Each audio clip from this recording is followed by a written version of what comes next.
You don't have to ingest something to become addicted to it. I mean, for instance, um, what we're talking about are called behavioral or process addictions. So in that category, we'll have things like gambling. Now, when you gamble, you're not ingesting anything. You're not swallowing the dice.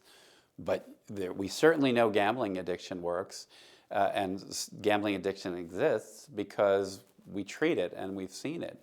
Um, Sex would be in that same category, and internet and technology would be in that same category. All addictions operate by elevating that dopaminergic system, that reward circuitry that elevates that neurochemical dopamine, as I mentioned.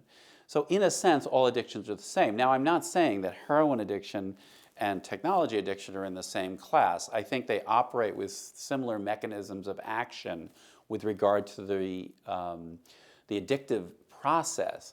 But certainly heroin is occupying the mu receptors in the brain, and those are opiate receptors, and that provides some degree of intoxication.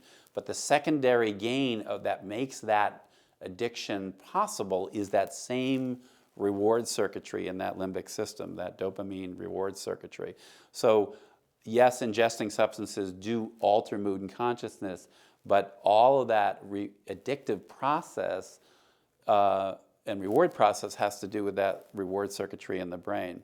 Now, there is the tolerance that you experience from certain substances is very different because your body gets used to having that substance, and then you need to maintain that substance, otherwise you get sick, or you experience some withdrawal when you don't take it. We see some of that with technology use, obviously not to the same extent, and you're not going to die or get really, really physically ill if you stop technology use. Although people do get very angry, they get irritable. There have been many cases where kids have gotten violent towards their parents. In some extreme cases, they've killed their parents because they've removed that technology from them.